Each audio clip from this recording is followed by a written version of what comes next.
emphasize that transit is not a property, it's an entire system across the entire county. So really what Lee has done partnering with us is to adopt a transit police approach to the contract, which is a very different approach to how we have always handled security. It's more in line with CMPD or other police departments and how they would provide police services throughout the communities that they're there to serve. The other thing we did, thinking back to the single contractor we had back in 2023, the spend on that contract annually was authorized at about $5.8 million. So the other thing we did is, as we have been working with PSS to implement this transit policing approach, we also have significantly increased the contract spend from $5.8 million to where it is today at $18.4 million. So really a spend increase of about 3 times. That has also led to a personnel increase, a significant increase in personnel. Thirdly, we've been looking at our cameras. We have a pretty extensive camera system throughout network throughout our transit system. So we've been looking at the cameras and replacing old cameras with higher capability new cameras. And we've also been trying to identify blank spots in the camera network. And so we have been adding new cameras into the network so that we have better visibility across the transit system. We've engaged consultants to conduct de-escalation training for CAT staff. As a reminder, we've also had several FTA reviews. I'm sure you're aware of the special maintenance review, the financial management and oversight review, and we just recently completed the regularly scheduled FTA triennial review. That triennial review we did very well on. We had 3 findings with no repeat findings out of the multitude of categories that they review. Eric and his team have also recently engaged with the Transportation Security Administration, and they had completed a threat vulnerability assessment. So our security worked together with TSA as TSA completed that TVA, or threat vulnerability assessment. Next slide. So a little bit about the system and the magnitude of transit policing as we go about trying to secure the system. We have a service area of 675 square miles, just under 15 million riders. We have approximately 3,000 bus stops, 28 park and rides, 43 rail stations. We have 4 transit centers. So we always think about the Charlotte Transit Center right here uptown. We also have Rosa Parks, Eastland, and South Park. So we have 4 transit centers. On a daily basis, we have as many as 235 fixed route buses out in the network serving 67 bus routes, 48 rail cars, 85 paratransit buses, and then an additional 4 operating facilities, 2 rail facilities and 2 bus facilities. On top of that, we have other areas that are adjacent that we work with CMPD, like the rail trail, that we work to patrol as well. Next slide, please. So I said we're pulling together the data on incidents throughout the system for the last 3 years. But we do find it interesting, and I want to make this point. In 2024, we always conduct surveys with our riders and just with the community, right, non-riders. And what we find on perception of safety, because this is a question geared towards people's perceptions of safety, we find that there is a very large disconnect between the perception of safety amongst those who use the buses or the trains versus those who do not use transit, who hear about transit. And it's a pretty stark difference. 70 to 80% are perceived safety, satisfied or very satisfied in the survey. of those who use transit versus right around 40% for those who do not, who are aware of transit but do not actively use it. Next slide, please.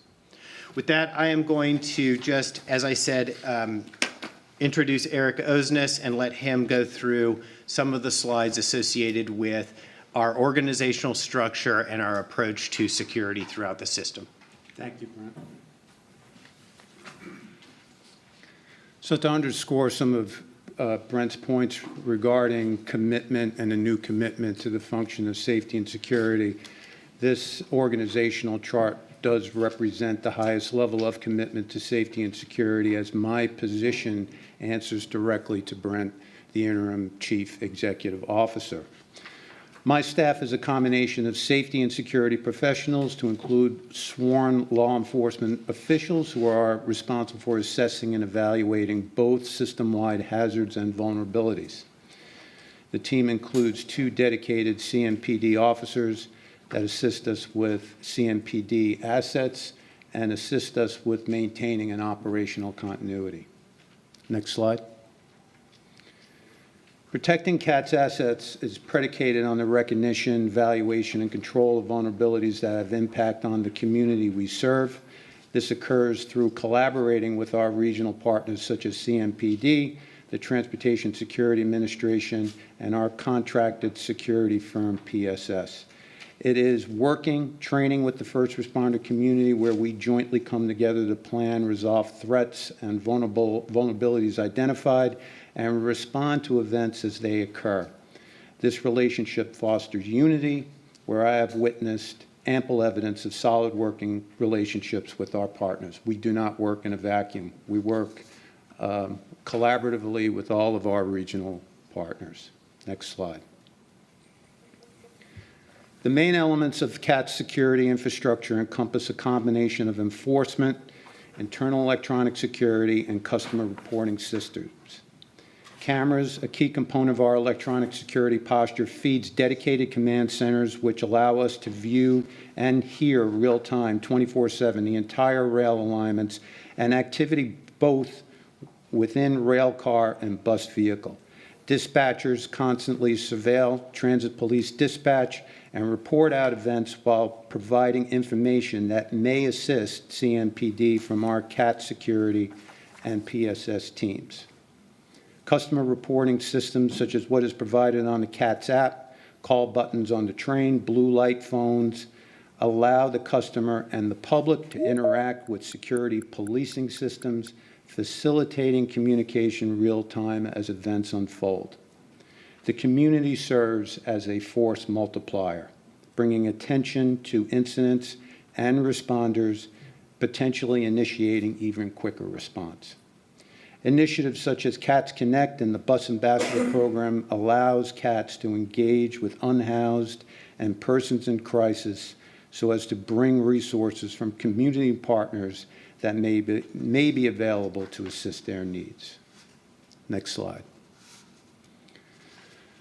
So during my 5 months serving the CATS organization, I've come to recognize internal and external challenges. Internally, we are in the process of evaluating security staffing and the ideal baselines of security personnel truly required based on the magnitude and the complexity of what we need to surveil and protect. Fare collection and fare evasion strategies are being reviewed as there is a recognition to fare collection and validating fares on the train and bus as first-line security control. Therefore, fare validation will be decoupled from security and become an operational administrative function backed up by our security forces. This will allow security teams to do security while dedicated fare collection teams maintain a consistent presence on our system, fostering awareness and developing a culture that you must pay to get on the system. This strategy is consistent with other transit systems throughout the United States. The process of evaluating infrastructure and security systems is an ever-evolving process, making sure that basic controls such as lighting and signage are in place, in addition to evaluating camera coverages, avoiding dead spots, and updating camera technologies to achieve optimum surveillance capabilities. This is an ever-evolving, an ever-evolving evaluation that occurs to make sure that we're truly seeing clear lines of sight and that there are no dead spots. With respect to external challenges, we cannot have an honest discussion about security without talking about mental health. Our transit system is a microcosm of the community we serve, and the society as a whole is experiencing a mental health crisis. During my tenure with New York City's Bridges and Tunnels, or as you may know, the MTA, I had the opportunity and privilege to work with behavioral specialists from Columbia University and New York City's Health Department on behalf of suicide prevention. One thing I learned from this experience is that a combination of impulsivity and hopelessness is a dangerous combination where a suicide can be triggered at any time. This very same dynamic can occur with not only those who do harm to themselves, but from those who intend to do harm to others. This is what happened on that night Irina was assaulted and ultimately killed. Without behavioral cues or intelligence warning security a potentially unbalanced individual, the ability and probability of successful intervention is unlikely. Next slide. So there are 7 key elements associated with our security strategy: security support teams, training and procedures, fair policy, fair enforcement, system condition, technology, social challenges, and education. These all lead to desired outcomes when combined in the aggregate: enhanced security visibility, we're decreasing response times, reducing fare evasion, and we're supporting a safe and welcoming environment while also countering the perception that public transportation is unsafe. In your appendix, there's a series of tactics that are associated with this strategy that help bring all of these elements together. I invite you to take a look at those tactics and the detailed information that's associated with those tactics.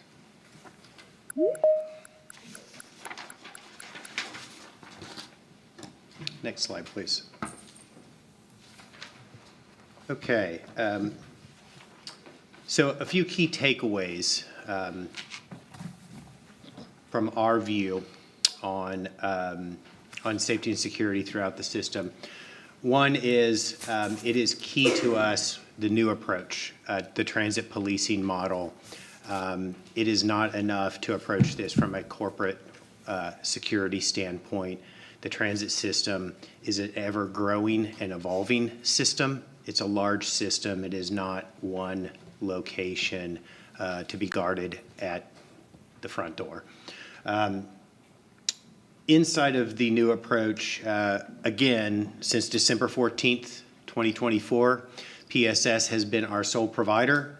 The contract, as I mentioned, allows for additional staffing or more staffing. It represents a large spend. And Lee and his team have been working tirelessly to staff up. The contract currently allows for approximately 218 personnel. They are currently at 186 personnel.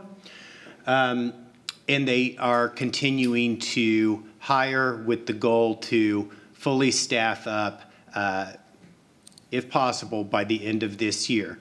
Now, I will say when we think about staffing, hiring is difficult always. But one of the elements to the new transit policing model is more training associated with the personnel. So as those folks are hired, they're also going through training. I'll also note that when we think about the personnel that are allowed, that PSS is bringing through the contract, there are 3 levels of personnel. The first level are certified law enforcement officers.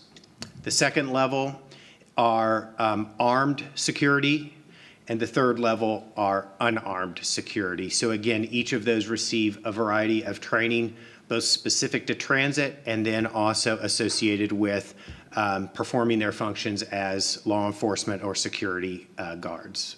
The second thing is we will continue to evaluate our security staffing needs.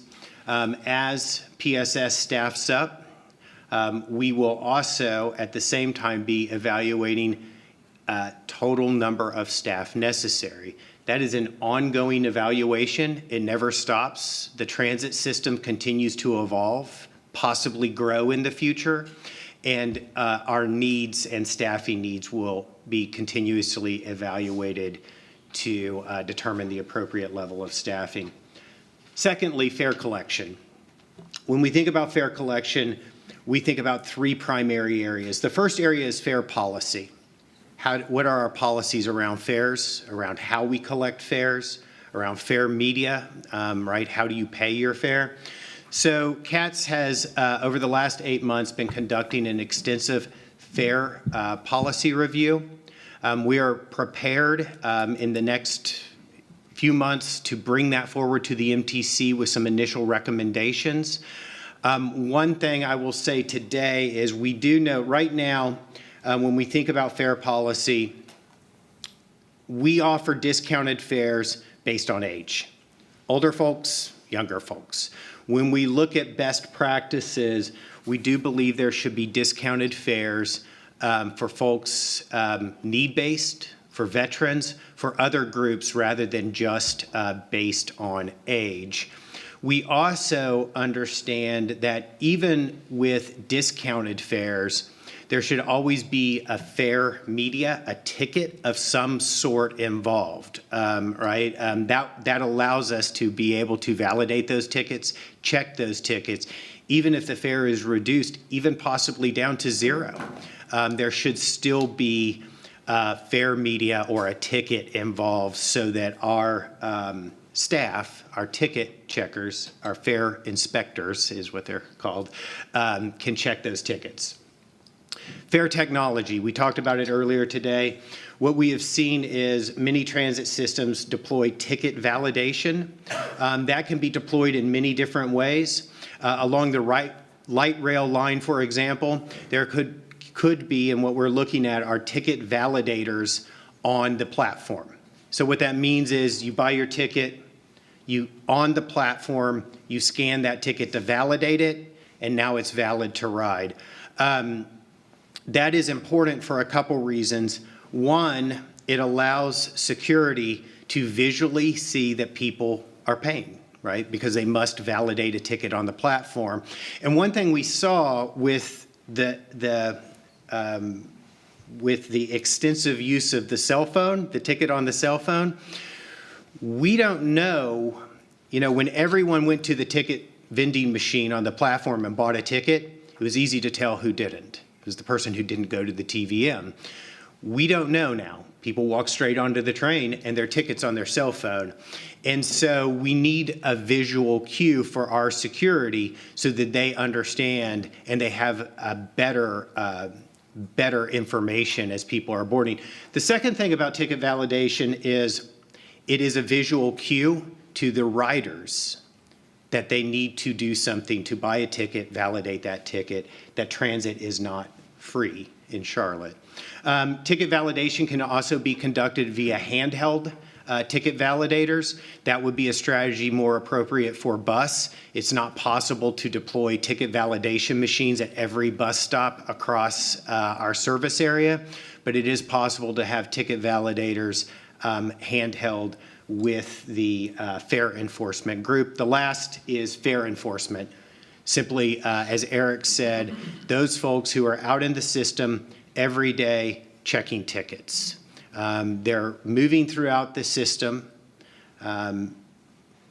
bus and rail, and they're checking tickets to gain compliance or to have security deal with folks who refuse to pay their fare.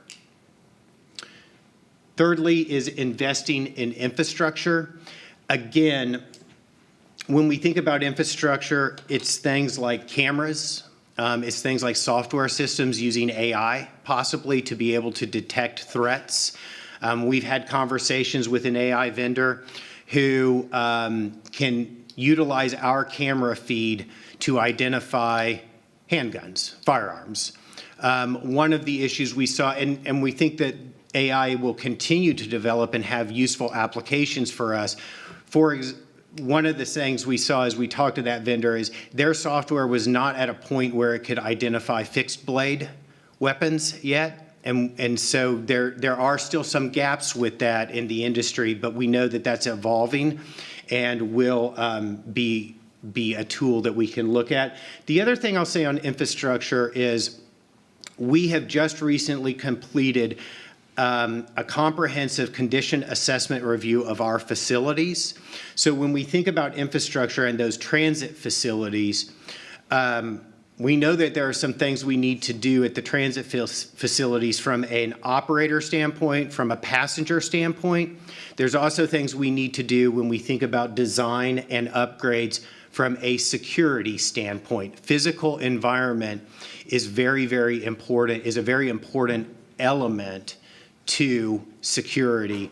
And the CTC is, as an example, being built 30 years ago, it needs a refresh from a customer standpoint, but also from a security standpoint and how that facility is laid out, how it operates, things like lighting, other things as well. And then the last thing I'll say is we do know that external issues that are outside of our control will continue to present challenges. I guess the way I'm going to sum up that bullet point there is we can't do it alone. We work with our partners, and we want to continue expanding those partnerships. The DA's office, nonprofits, Center City partners, others, social services providers, the county, Mecklenburg County, CMPD, all of those things, all of those groups, we work together, and we want to continue strengthening our partnership because these issues are not issues that can be solved by one agency alone, certainly not your transit agency. So we look forward to continuing to build our partnerships. One example of that is on September 22nd, we will be taking to City Council for their review and possible approval a mutual aid agreement with CMPD. This will be the first time that CATS has entered into a mutual aid agreement with CMPD. This is very, very important for us because it physically states that we will be partnering, but it also, from a legal standpoint, helps us bridge the gap on some of the jurisdictional issues that we have between CMPD and CATS security. And it creates a stronger collaboration between the two organizations. Areas like the rail trail, areas like some of the station platforms that are inaccessible by car. And so again, in your Q&A and in your appendix, you can see more of those tactics in that information. With that, I will stop and turn it over to the MTC for questions. So thank you, everyone. I do want to take a moment of privilege and recognize both our City Council member, Malcolm Graham, and our District Attorney, Spencer Merriweather. Thank you for coming and being a part of this discussion today. And so now I will turn to the members of the MTC, whether it's virtual or inside of our space. Do we have some questions or comments regarding this? I do have a question, Brett. When it comes to the fare enforcement portion, are we using CATS employees as far as the fare enforcement, or is that part of the PSS contract? Yeah, traditionally we have tasked our security contractor, PSS or others, with fare enforcement. But as Mr. Osnes stated, we are seeing that best practice across other transit agencies is to use direct employees to do that who are supported by security personnel. So they are not truly a security function They are a ticket validation, ticket checking function, and so that is what we will look to move forward with. And have we started that hiring practice, or when do you foresee that starting? We have not. We are working through the operationalization of that, and we would expect to bring you an implementation plan shortly. But that is future state. Until then, PSS does still conduct ticket inspection or fare inspection, and they'll continue to do that. They won't stop, but we will transition that. That really allows their personnel to support and be available for security purposes and utilize the training that they have versus the ticket inspection or fare inspection function. Thank you. All right. Brent, I'll ask a couple of questions too. As far as the light rail and buses, one of the biggest things that I think is important is visibility. And you had mentioned earlier about the officers, security and sworn. I think you said security right now you're around 180. So, I mean, it's like everywhere else across the country. Retention's terrible right now and even hiring. But my question is when you figure 180, then you're going to also have to deal with 2 shifts primarily. So how many people are actually security or working on an average day each shift, and where are their locations? Are they riding the system? Are they at the ticket office? Because, I mean, it's my understanding a lot of times, and I've seen it firsthand, riding the light rail, I never see security on the rail. So, and to me, visibility is very, very important. Yeah, come to the microphone.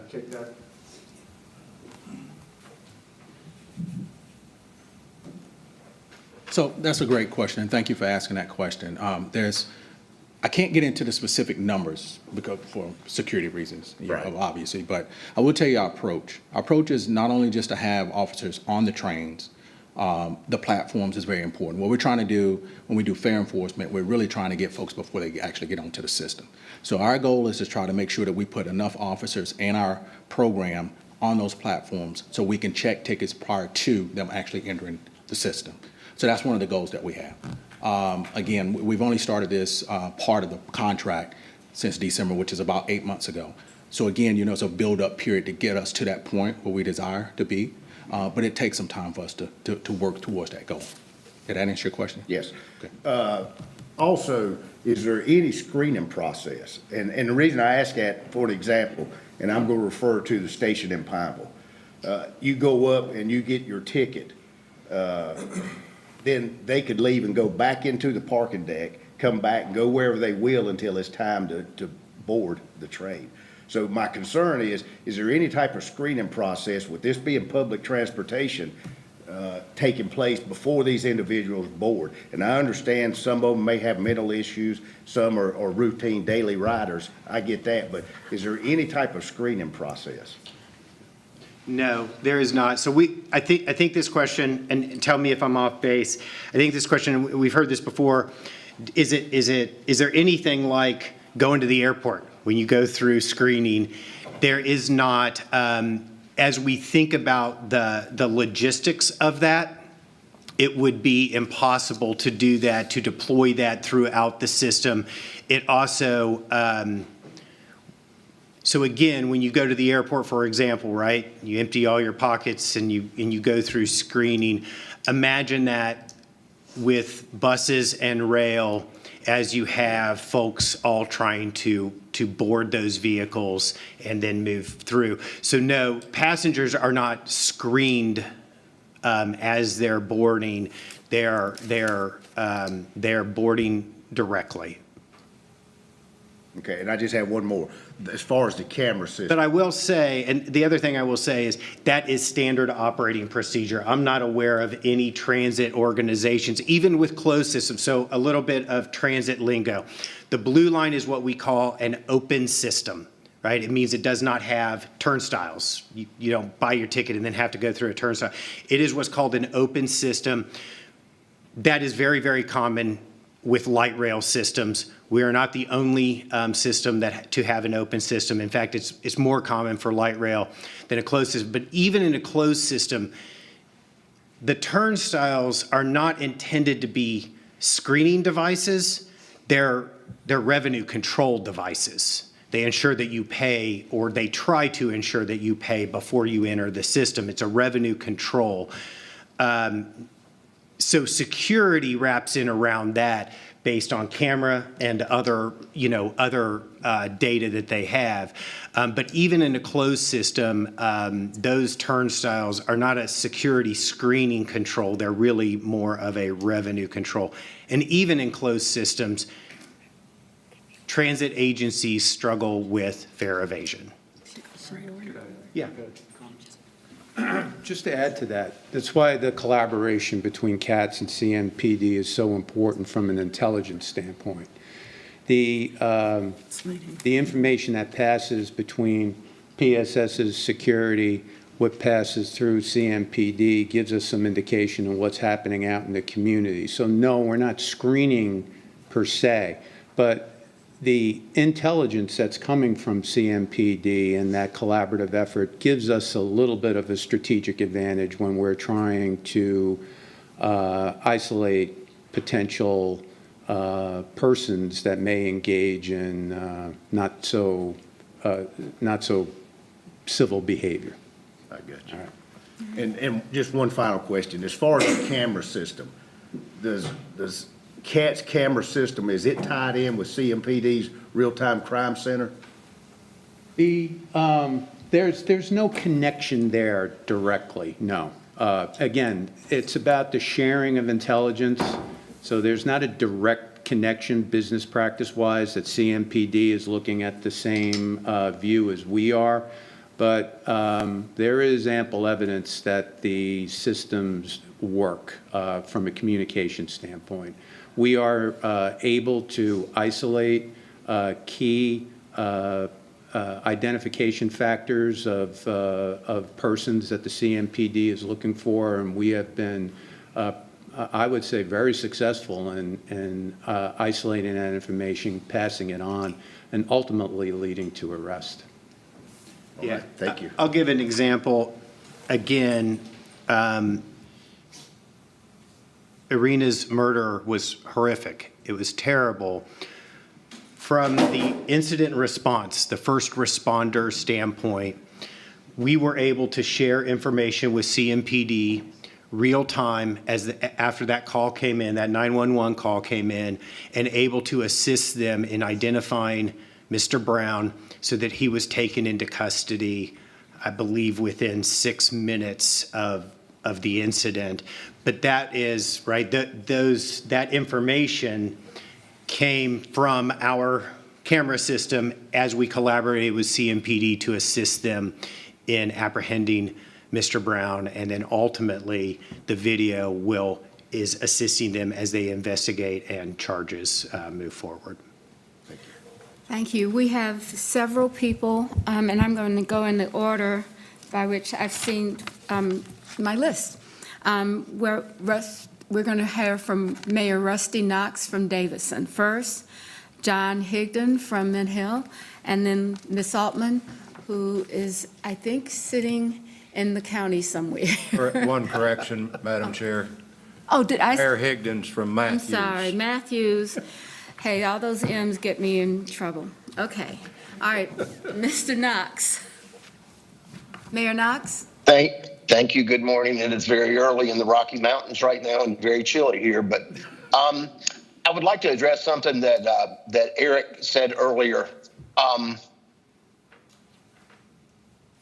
The results said that it was highly improbable that we could have intervened. And I think a more fair assumption is it was impossible. There were no indicators. I've not viewed security. Those that have relayed some information to me. And it sounds like there were no indicators. There was no interaction between the victim and the perpetrator until it happened. And I don't even think if we had had security on that car as quickly as this happened, from what I have heard with other people's assertions, we could have done anything about it. I personally want to commend the CAT staff and our private security company. I've been sitting on this board for 8 years now, and security has always been paramount. And for those that are regular riders of both bus and rail, I've heard nothing but good things over the last 18 to 24 months about the level of security that we provide. So I thank you for that. I think as we continue to add personnel, it's going to help. And to what Brent just said a minute ago, the screening process would be an impossibility. Could we do metal detectors as we do going into the government center, for example? Sure, but we're no longer on a light rail cycle of a 10-minute cycle or something like that. It would slow the thing down to almost a halt. So, I don't know, other than what we're doing right now, what we could do to have prevented what happened that was so tragic. And again, condolences to Arena's family. This is just sad on so many different levels, but I want to thank you and Brent for calling this meeting so we can bring a heightened awareness to this. We're, this is not flying the plane as we're building it. I mean, we've been working on this to bring a level of security, and I think we've done a good job. And this is just a tragic event that happened. So thank you. All right. Mayor Higdon. Thank you, and good morning. I appreciate the presentation as well. I have a comment and a question. The comment is following up on what Mayor Phillips said. While I certainly think fair enforcement is really important, if I'm riding one of our trains or buses, I would be less concerned about whether someone had a ticket or if they were going to commit a crime against me. So I think it'd be good to have more folks riding these vehicles whenever possible. Just an observation. That being said, to follow up on what Mayor Knox said, I think from my perspective, and I travel quite a bit, our safety record has been fairly good. And I wonder if you have any statistics on how we compare with other similarly sized municipalities across the country as far as crime. Yeah, Mayor Higdon, we are working through that. So as we get that data, we will share that out. We can certainly compare that data to other comparable transit systems as well. One of the reasons, when I say we're working through the data, here's what I mean by that. There are two systems, CATS tracks incidents as well as CMPD. And it is likely and frequent that one incident will appear in both systems, right? CATS has recorded it, CMPD has recorded it, because we're working together. But we don't have a unified tracking system. So as we pull that data together, that's really what we do, is work with CMPD to pull that data together and make sure we're not duplicating incidents, that we are giving you an accurate reporting on number of incidents based on both records.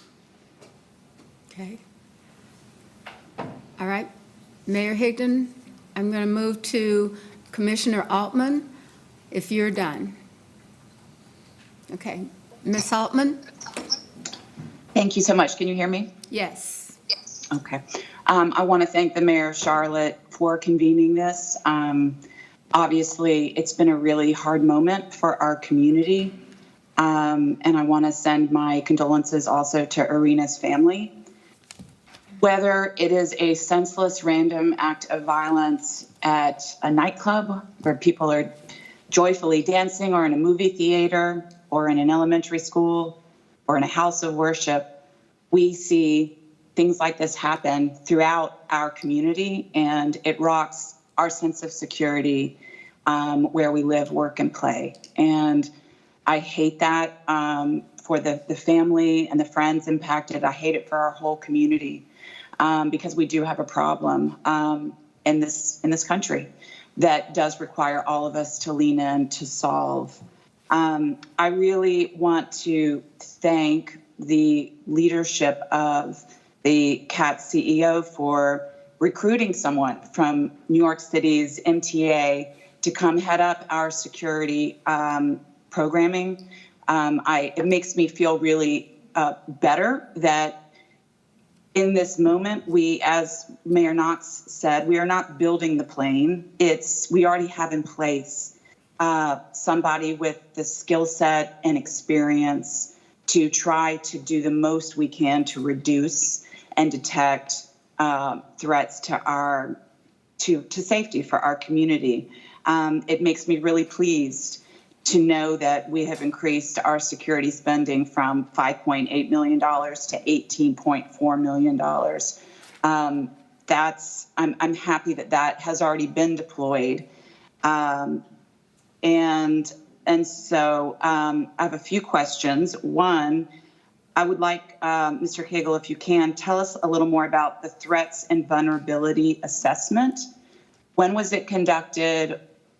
To the extent you can share, because we do want to, protect the system, but can you share where that is and give us a little more visibility to that?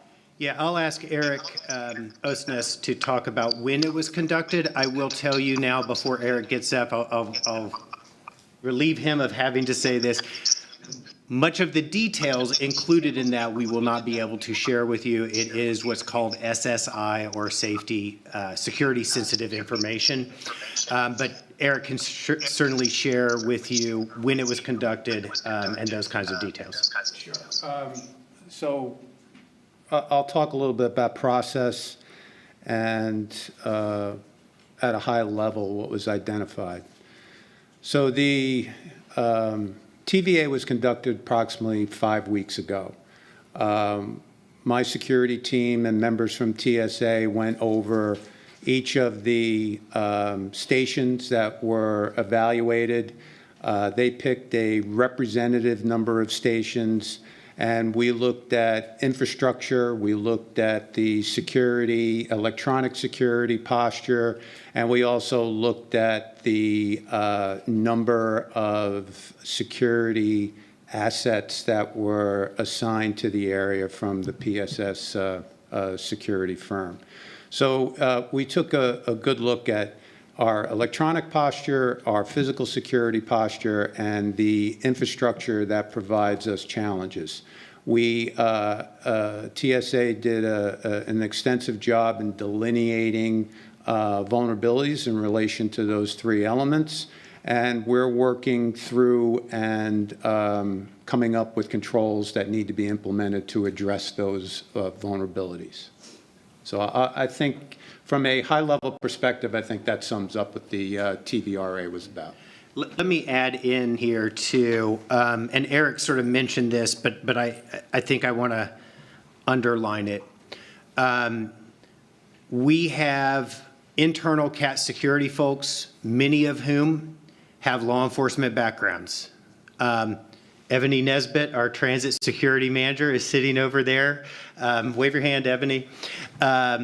Ebony, Eric, Lee and Celestine with PSS. What I will say is, as we have brought in PSS, Lee and Celestine are former CMPD. They retired from CMPD, both of them, and founded PSS. We want that new approach. Eric, bringing him in, we want that new approach, and we want that to be blended with the institutional knowledge that our folks also bring, like Mr. Nesbitt and others. And so we do believe that as we think about the TVA or other efforts, all of this works together to understand where we've been, the institutional knowledge, but also bringing in those new ideas. Thank you. I'd now like to recognize Thank you. Oh, I'm sorry, Mayor Lyles. You have some more I'm so sorry. questions. May Okay. I follow up with just a few more? Yes, please. Thank you. I'm sorry. So, Mr. Cagle, as you work through the results of the threat and vulnerability analysis, if you determine that you need additional resources, I hope you will bring that back to the Metropolitan Transit Commission for us to hear, because I know we're all very interested in doing everything we can to support safety on the system. I do want to say that I went to the East-West Station over the weekend, just, randomly, and happened to see when I walked up, two security officials who were on the platform, and I took some time to kind of interview them and quiz them a little bit. And they were telling me that they're on the platform, and then they'll get on the train. They check fares while they're on the train. They'll go to the next stop. They'll get off. They'll be around that platform for a while, and they go all the way down the system and then come all the way back.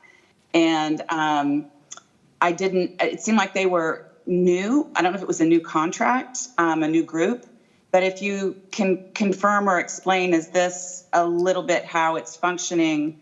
I certainly wasn't impressed by them. They had a lot to share with how they are, surveilling the space and confirming that people do have tickets, because I agree that we need to create a culture where people expect and are prepared and do in fact pay for their fares. And I'll just take another opportunity to suggest that we have branding inside our train that reminds people that it's the law, it's required, you have to pay, to send a lot of messages to sort of undo the perception that you are allowed to ride for free. I feel like we need to invest some more energy around that. But I'd like to hear a little bit about if there's a new security firm or a new subcontractor that has been on the job, and how you think that might be a part of this ecosystem. Yes. Thank you for the question. What we try to do, again, take a approach where we can kind of isolate the system into zones and be able to place our personnel in those zones so that they are not riding from UNCC all the way down to 485. We can actually keep things concentrated in a certain area. What we did was created 3 districts. We have the Northern District, the Central District, and the Southern District. And within those districts, we created zones. So you have a zone that runs from 45 up to Woodlawn, and then another zone that runs from that point all the way up to Bland. So that incorporates the facilities and the line within that district.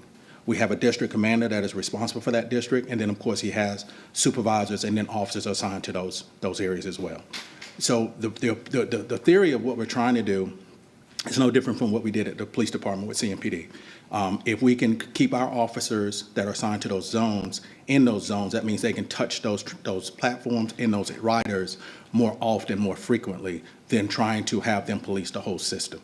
And so with that model, we feel like that's the best approach going forward. And when we're fully staffed, you'll see more of a presence. You'll see more officers working specifically in their zones and having more contact with our riders.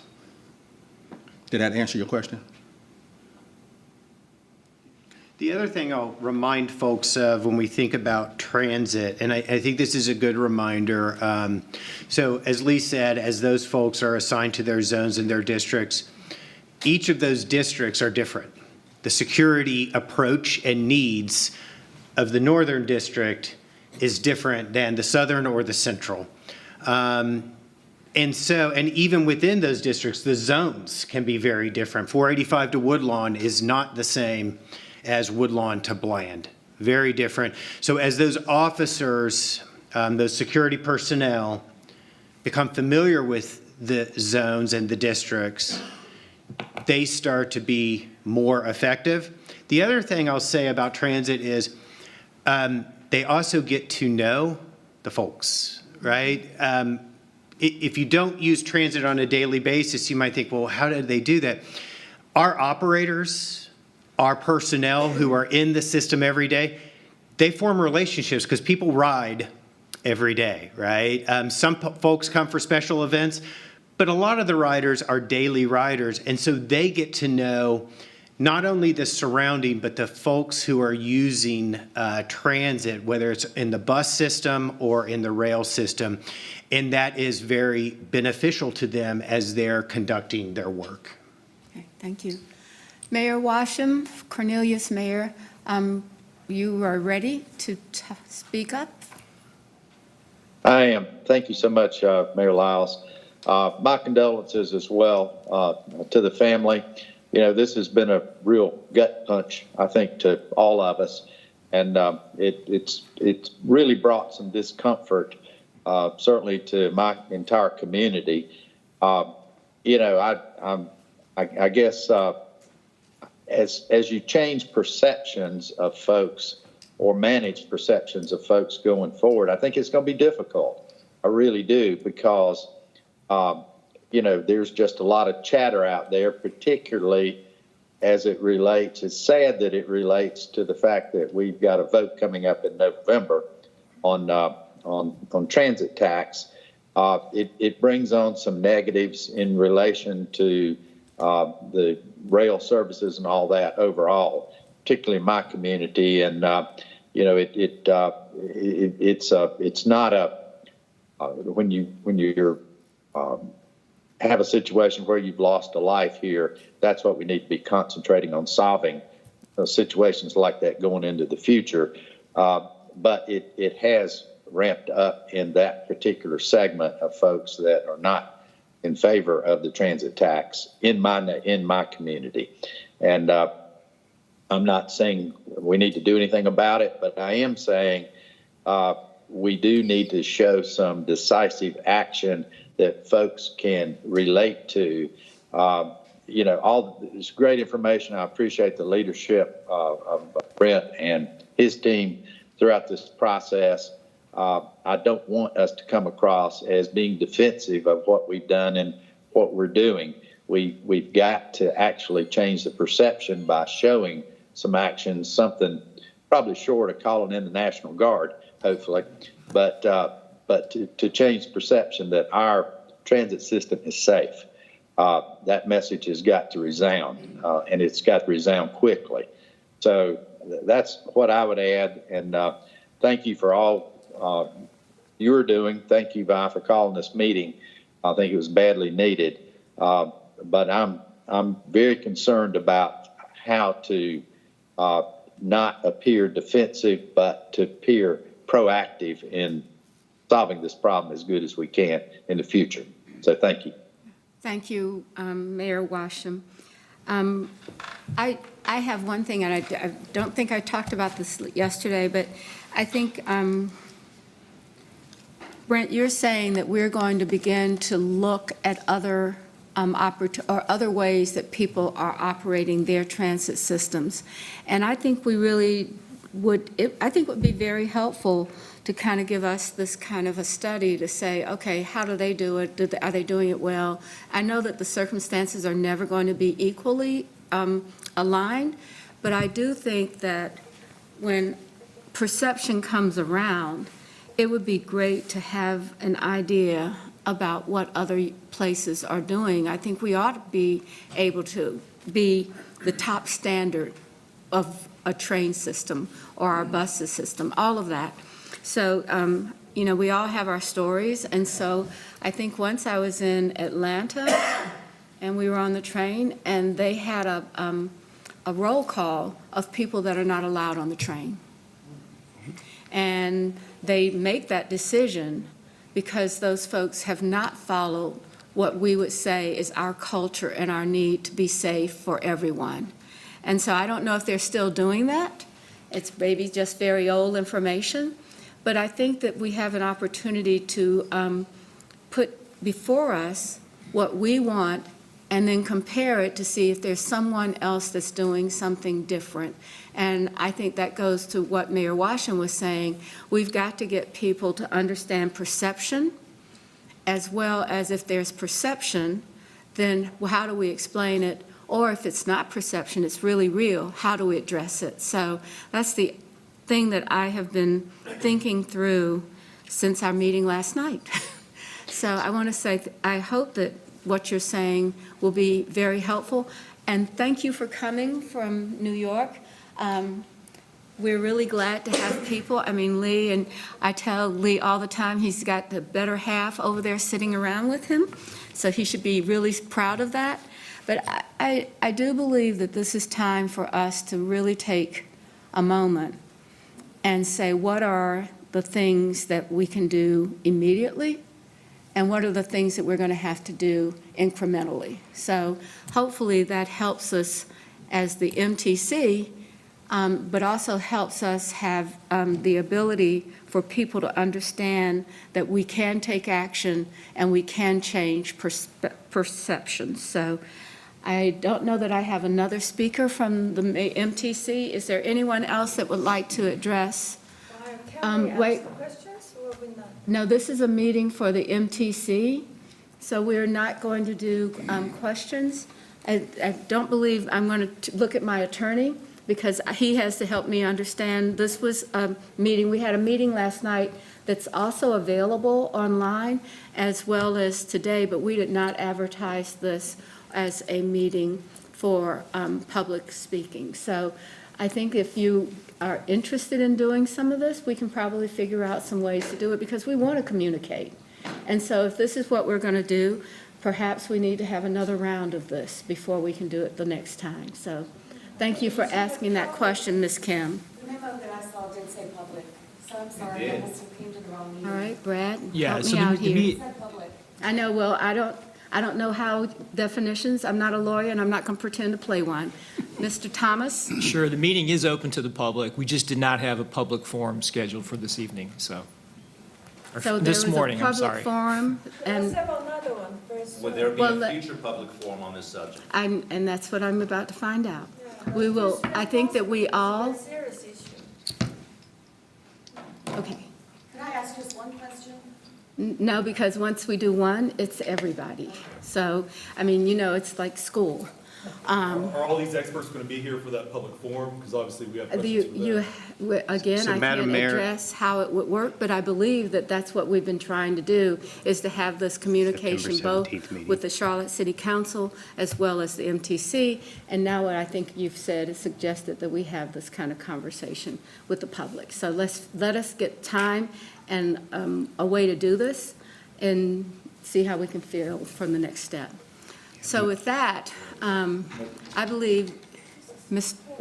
Cagle. Yeah, Madam Mayor, I will just remind the MTC members of the public, your next regularly scheduled meeting of the MTC is on September 17th at 5:30 PM. I was looking to Emily, she said yes, at 5:30 PM.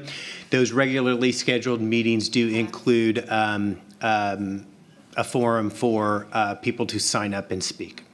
That sounds like a plan. So you can come back on our regularly scheduled meeting and be on a forum. We will have, I think, people that will be, everyone in this room will be back here again on the 17th. So.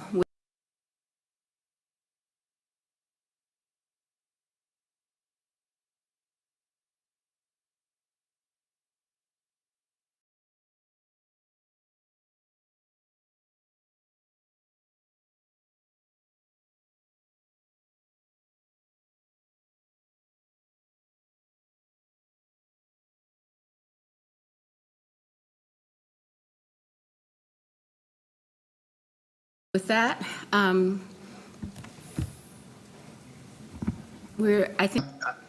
okay, we have a motion to adjourn. Is there a second? Second. We have a second. Second. All right, all in favor? We will see you November Aye. 17th. Thank you. September 17th. Those of you that can come.